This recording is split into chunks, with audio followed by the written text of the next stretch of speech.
ఏంటి డాక్టర్ ఇది? Present patient ఉన్న కండిషన్కి ఈ ఫైల్లో ఉన్న రిపోర్ట్స్కి అసలు సంబంధమే లేదు. What is this?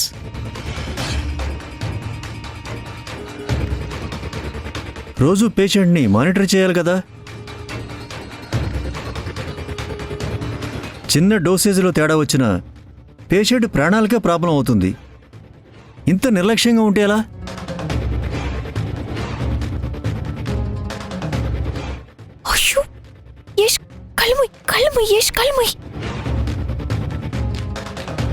మళ్ళీ అన్ని టెస్టులు చేయించండి. అసలు ఈ పేషెంట్ కోమాలోనే ఉన్నాడా? అదే అర్థం కావట్లేదు సార్. మార్నింగ్ వరకు పేషెంట్ కండిషన్ డిఫరెంట్గానే ఉంది. ఇప్పుడు మీరు వచ్చి చూసేసరికి ఇలా ఉంది. ఓకే, ఈ పేషెంట్ అసలే రిమాండ్ ఖైదీ. ఏమైనా అయితే మాత్రం మన హాస్పిటల్కే రిస్క్ అవుతుంది. అన్ని టెస్టులు చేయించి ఆ రిపోర్ట్స్ నాకు తెచ్చి చూపించండి. Okay sir. నేను మళ్ళీ వచ్చి చెక్ చేస్తాను. అసలే బయట వాళ్ళ వైఫ్ చాలా టెన్షన్తో ఉంది. ఇలా అయితే మనకు ప్రాబ్లం అవుతుంది.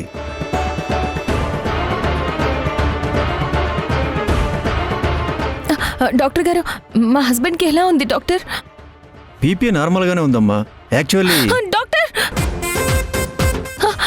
మీ హస్తవాసి చాలా మంచిదని, చాలా గొప్పదని అందరూ చెప్తుంటే నేను నమ్మలేదు. అది నిజమని ఇవాళ నా కళ్ళారా చూశాను. కోమలో ఉన్న నా హస్బెండ్ని మీరలా ముట్టుకున్నారో లేదో, ఇప్పటి వరకు కంట్రోల్ కాని బీపీ ఒక్కసారిగా నార్మల్ అయిపోయింది. మీ హస్తం మామూలు హస్తం కాదు డాక్టర్, అభయ హస్తం, అమృత హస్తం. నాకు నమ్మకం వచ్చింది డాక్టర్, మీరు నా హస్బెండ్ని కాపాడుతారని, త్వరలోనే నా హస్బెండ్ని కోమాలోంచి బయటికి తీసుకొస్తారని. Really it's a medical miracle doctor.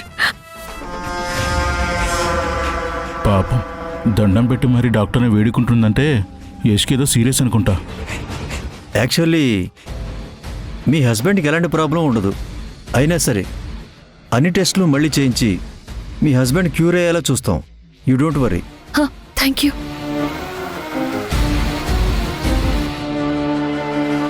Sorry doctor, నా భర్తని కాపాడుకోవడానికి నాకు వేరే దారి లేక ఇలా చేయాల్సి వచ్చింది. నన్ను క్షమించండి.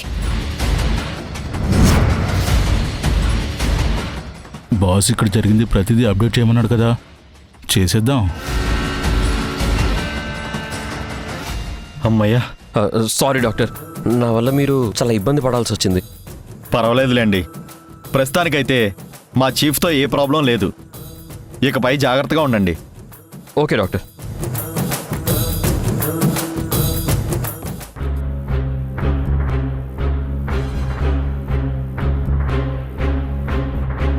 కానీ ఒక్కటి గుర్తుంచుకో, నువ్వు చెప్పినట్టు రాలేదో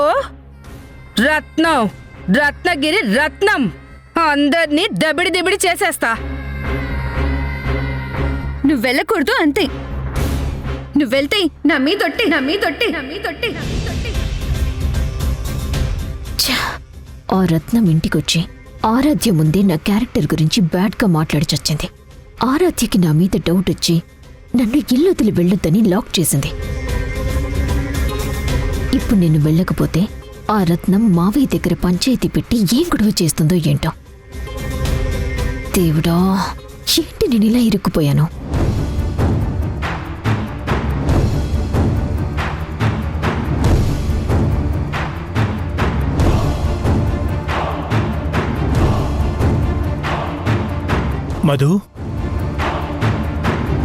మధు, ఏంటి తలనొప్పిగా ఉందా? బామ్ రాసి తలకి మసాజ్ చేయమంటావా?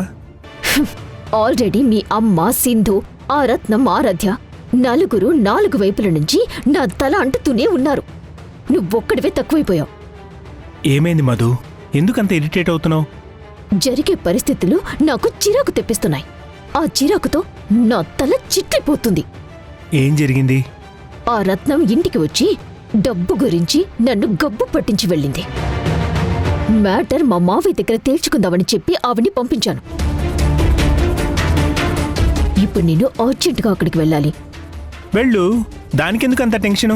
నన్ను ఇల్లు దాటి వెళ్ళొద్దని ఆరాధ్య బొట్టు పెట్టింది. ఆరాధ్యకి తెలియకుండా ఇప్పుడు నేను బయటికి వెళ్తే నా మీద ఉన్న మంచి ఒపీనియన్ కాస్త పోతుంది. ఈ ఇంట్లోనే లాక్ అయిపోయాను. ఏం చేయాలో తెలియక టెన్షన్ పడుతున్నాను. ఓ అలానా మధు?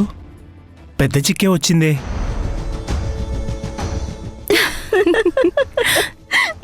సూపర్ అత్తయ్య, మీరు మొత్తానికి ఆరాధ్య దగ్గర ఆ మధుని భలే లాక్ చేశారు.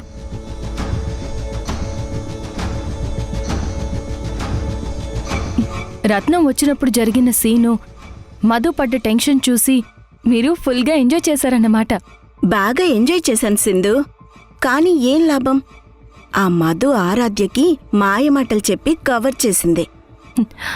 ఆ మధు ఎంత కవర్ చేసినా ఆరాధ్య దాన్ని ఇంట్లో నుంచి వెళ్ళొద్దు అందంటే ఆరాధ్యకి మధు మీద అనుమానం స్ట్రాంగ్ అవుతుందనే అర్థం అత్తయ్య. ఈరోజు కాకపోతే రేపైనా సరే నిజం ఏంటో అనేది ఆరాధ్యకి తెలియాల్సిందే కదత్తయ్య. ఖచ్చితంగా తెలుస్తుంది. అయినా ఆ మధు ఆరాధ్య దగ్గర తప్పించుకున్నా ఆ రత్నం గారి దగ్గర మాత్రం అస్సలు తప్పించుకోలేదు. ఆవిడ పెద్ద కంచు. మధు వేసే చుంచు వేషాలు ఆవిడ దగ్గర పనిచెయ్యో. మధుని అంత తేలిగ్గా వదిలిపెట్టదావిడ. అంటే మీరిద్దరూ కలిసే ఆ రత్నాన్ని అడ్డు పెట్టుకుని ఆరాధ్య దగ్గర నన్ను బుక్ చేశారన్నమాట. మీరు కావాలనే నన్ను ఇరికించారని ఇప్పుడే ఆరాధ్యకి చెప్పేస్తాను. మీ బండారం మొత్తం బయట పెడతాను. ఆరాధ్య, అమ్మ ఆరాధ్య. హలో మధు.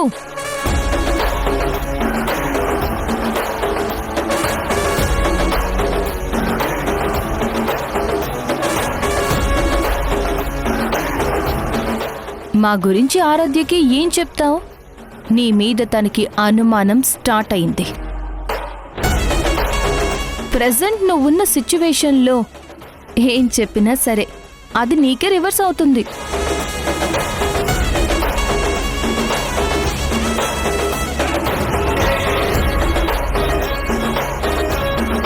ఎలాగా అని ఆలోచిస్తున్నావా మధు?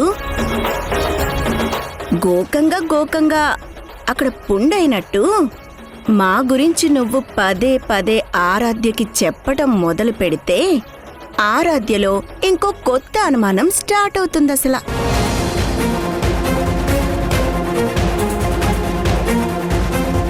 అదేంటంటే నిప్పు లేనిదే పొగ రాదు అన్నట్టు నువ్వు తప్పు చేయనిదే ఎందుకు వాళ్ళలా మాట్లాడతారు అన్న డౌట్ ఆరాధ్య మెదడులో మొలిచింది అంటే నీ పని పూర్తిగా అయిపోయినట్టే.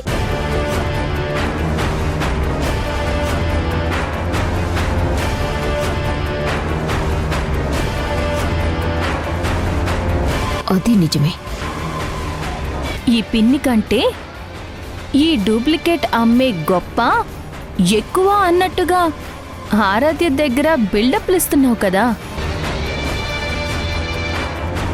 ఆరాధ్య కూడా నిన్ను అమ్మలాగే ఫీల్ అవుతుంది కదా. ఈ టైంలో నువ్వు చిన్న రాంగ్ స్టెప్ వేసినా సరే అది నీకే ప్రమాదంగా మారుతుంది మధు.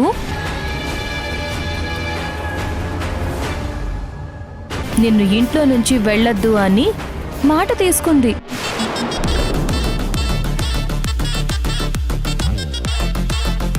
ఇప్పుడు నువ్వు మాట తప్పితే అమ్మగా తన దృష్టిలో శాశ్వతంగా కనుమరుగైపోతావు. సైలెంట్గా ఉంటేనే నువ్వు సేఫ్గా ఉంటావు. ఆలోచించుకొని డెసిషన్ తీసుకో.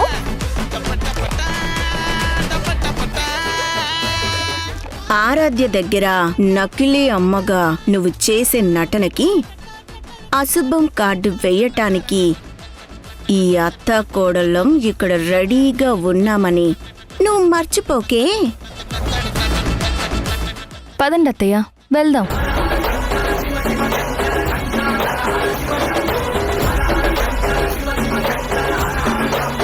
వీళ్ళన్నది కరెక్టే.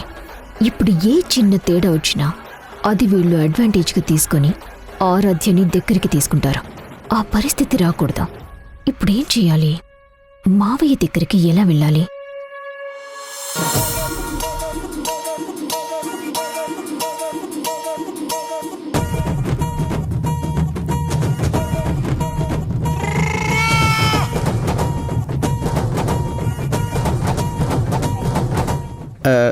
దేవా,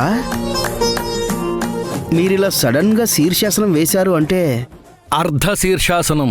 ఆ, ఏదో ఒకటి దేవా. ఆసనం వేశారంటే ఏదో సమస్య సూదిలా మారి మీ బ్రెయిన్కి బొక్కలు పెడుతుందనిపిస్తుంది. నిజం చెప్పావురా పులి. ఈ మధ్య ఎందుకో నేను వేసిన ప్లాన్లన్నీ ఫెయిల్ అవుతున్నాయి. ఫెయిల్ అవ్వడమే కాదు, తిరిగి రివర్స్లో మాకు తలనొప్పిగా మారుతున్నాయి. మెదడులో రక్త ప్రసరణ సరిగ్గా లేకపోవడం వల్లే నా ఆలోచనల్లో స్టఫ్ తగ్గుతోందనిపిస్తోందిరా. అర్ధ శీర్షాసనం వేస్తే మెదడులో రక్త ప్రసరణ బాగా జరిగి నా ఆలోచనల్లో పదును పెరుగుతుందని ఈ ఆసనం వేశాను. అసలు సింధు యష్లు కోర్టులో ఆడిన డ్రామాకి ఇప్పుడు హాస్పిటల్లో ఆడుతున్న డ్రామాకి లింక్ ఏమిటో అర్థమై సావడం లేదురా. అది తెలుసుకుందామనే నా బ్రెయిన్కి బలాన్నిస్తున్నాను. ఎవరైనా యోగాసనాలు వేసి ఆరోగ్యము ఆయుష్ పెంచుకోవాలని చూస్తారు. కానీ వీడు సింధమ్మ వాళ్ళకి కీడు చేయడానికి వీడి పాడు ఆలోచనలకి పదును పెడుతున్నాడు. నాశనమైపోతావురా రే, నువ్వు నాశనమైపోతావు.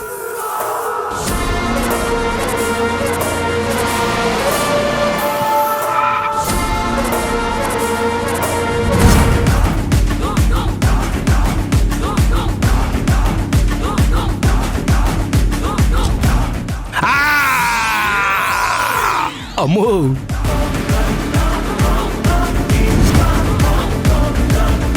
ఇదేట్రా ఇదే, ఇవిడ గన్నట్టుకు వచ్చేసిందే. దేవా, మీకు అంతిమ గడిగలు ఆసనమైపోయినట్టున్నాయి. ఏది ఒకసారి మీ ఫేస్ నా వైపుకి తిప్పండి. దేనికిరా? మిమ్మల్ని ఆఖరి చూపు చూద్దామని. అసలే నేను టెన్షన్లో ఉంటే ఇంకా నన్ను భయపడతావేట్రా? మారుతిరావు, నువ్వు పనికి మళ్ళీ వాడివే అనుకున్నాను, కానీ అంతకు మించిన బ్రోకర్ వెదవ్వని ఇప్పుడే తెలిసింది. బ్రోకర్ ఎదవా? అదేంటి దేవా అంత మాట అనేసింది? అదేరా నాకు అర్థం కావడం లేదు. ఇదిగో రత్నం. ఆ? ఓరి నాయనో, ఏంట్రా రత్నం అంటూ ఏకవచనంతో పెళ్ళాన్ని పిలిచినట్టు పిలుస్తున్నావు? మర్యాద తగ్గితే నాకు మండుద్ది. రత్నం గారు, ఎందుకంత ఆవేశపడుతున్నారు? విషయం ఏంటో చెప్పండి. నా మొగుడికి ఆ మధుకి లింకు తగిలించి నువ్వు మధ్యలో ఉండి వాళ్ళ రంకుతనానికి రక్షగా ఉంటూ బ్రోకర్ పనిచేస్తావా? నీ మొగుడికి మధుకి లింక్ తగిలించి బ్రోకర్ పని చేయడం వినడానికి చాలా చండాలంగా ఉంది. వినడానికి నీకు అంత చండాలంగా ఉంటే నా కళ్ళతో కళ్ళారా చూస్తున్నాను. నా కడుపు ఎంత రగిలిపోవాలి. నా కాపురాన్ని కూలుస్తావురా? నిన్నిప్పుడే కాటికి పంపిస్తాను.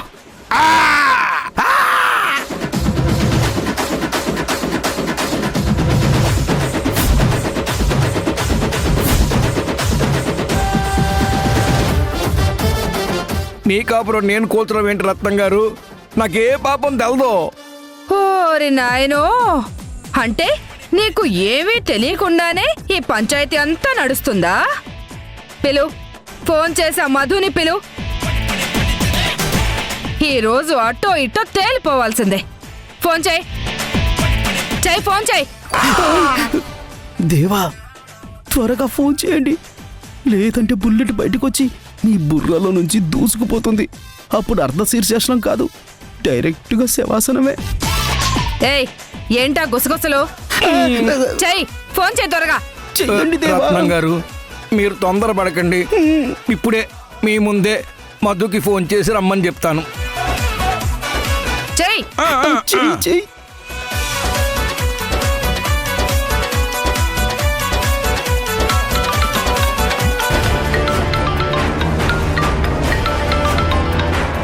చెప్పండి మావయ్య, ఆ పొలిటీషియన్ పిల్లం అక్కడికి వచ్చిందా? వచ్చింది కాబట్టి చచ్చినట్టు నీకు ఫోన్ చేయాల్సి వచ్చింది. ఏమంటుందేంటి? నువ్వు వెంటనే ఇక్కడికి రాకపోతే నా మరణ ముహూర్తం ఫిక్స్ చేస్తాను అంటోంది. గొడవ చేస్తుందా? గొడవ కాదు మధు, నాకు ఘోరీ కడతానంటోంది. నా ప్రాణాలు ఇప్పుడు నీ చేతిలో ఉన్నాయి మధు. నీకు దండం పెడతాను, నువ్వు అర్జెంట్గా ఇక్కడికి వచ్చాయి. లేదంటే ఈ ఈ రత్నం ఏయ్, మర్యాద మిస్ అవుతుందేంటి? అదే అదే ఈ రత్నం గారు నన్ను చంపేసేలాగున్నారు. నేను చస్తే ఆ డబ్బు ఎక్కడుందో ఎవ్వరికీ తెలియకుండా పోతుంది. డబ్బు కావాలి అంటే నేను ప్రాణాలతో ఉండాలి. నేను ప్రాణాలతో ఉండాలి అంటే నువ్వు వెంటనే ఇక్కడికి రావాలి. అది కాదు మావయ్య, ఇక్కడ నా పరిస్థితి. నువ్వు ఇంకే మాట్లాడుకో, నువ్వే మాట్లాడట్లేదు. నువ్వు వచ్చేస్తున్నావు అంతే. వచ్చేస్తుంది. ఛ! ఈ మెంటల్ రత్నంతో చేస్తున్నాను. నేను త్వరగా వెళ్ళకపోతే మావి ప్రాణాలు పోతాయి.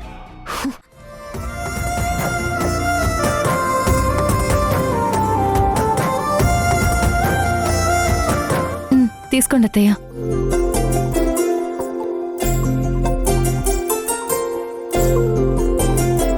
ఇదిగోండి. నువ్వు తినమ్మా.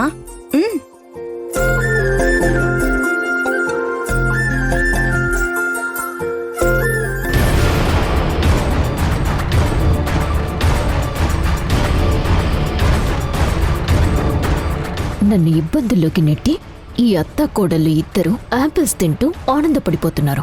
నాకు టైం వస్తుంది, అప్పుడు చెప్తాను వీళ్ళ పని.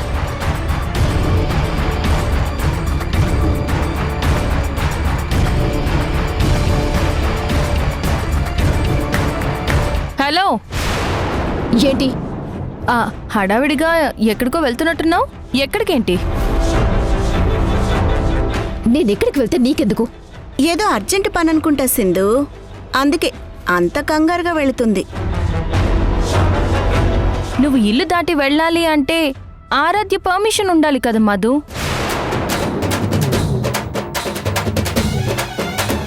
తన అనుమతి లేకుండా గడప దాటి వెళ్తావా? అమ్మా ఆరాధ్య, ఆరాధ్య, అమ్మా ఆరాధ్య, ఆరాధ్య. ఇప్పుడు తనని ఎందుకు పిలుస్తున్నారు? ఆరాధ్యకి చెప్పకుండా నువ్వు మెల్లగా బయటికి జారుకుంటున్నావు అని చెప్పడానికి పిలుస్తున్నాను. ఆరాధ్య, అమ్మా ఆరాధ్య. నేను బయటికి వెళ్తున్నానని మీతో చెప్పానా? మరి దీన్నేమంటారు? దీన్ని ఏదో వాకింగ్ చేస్తున్నాను. వాకింగ్ అంట అత్తయ్య, వాకింగ్. చెయ్యమ్మా చెయ్యి.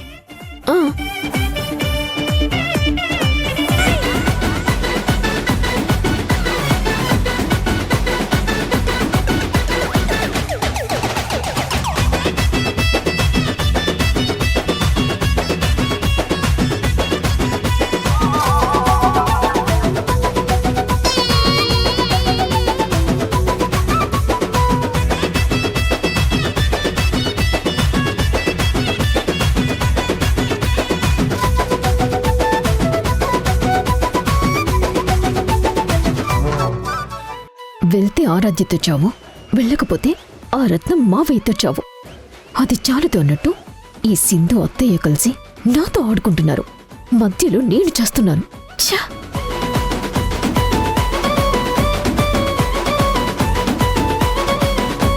ఏంటి మధు ఇంకా రాలేదు? అసలు వస్తుందా రాదా? వచ్చేస్తుంది. ఫోన్ చేశాను కదా. మళ్ళీ ఇంకొకసారి ఫోన్ చేసి బయలుదేరిందో లేదో కనుక్కో. మళ్ళీ ఫోన్ ఎందుకు? వచ్చేస్తుంది. ఏ మళ్ళీ ఫోన్ చేసి కనుక్కుంటే నీ సొమ్మె ఏమన్నా పోతుందా? కనుక లేదంటే కాల్చి పడేస్తాను.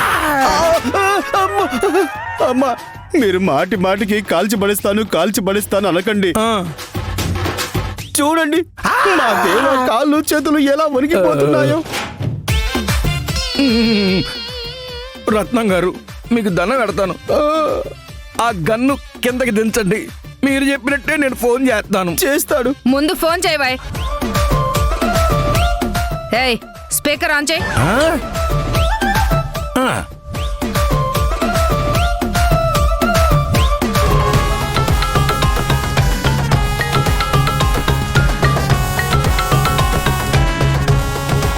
అమ్మా మధు, బయలుదేరావమ్మా? లేదు మావయ్య,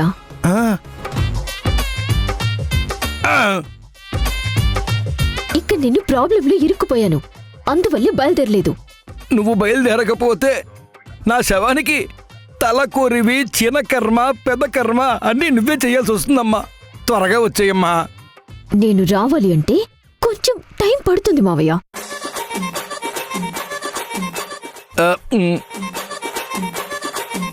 నా టైం బ్యాడ్ కాకపోతే ఈ టైంలో రత్నం గారు గన్ను పట్టుకు రావడం ఏమిటి?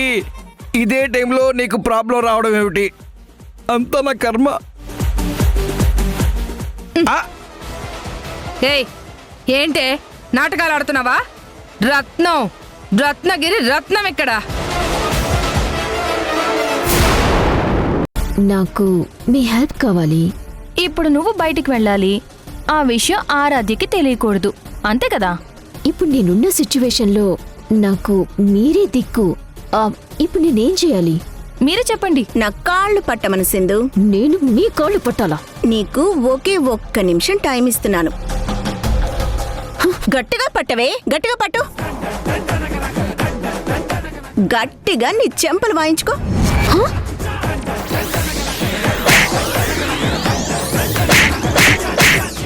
10 గుంజులు తీ.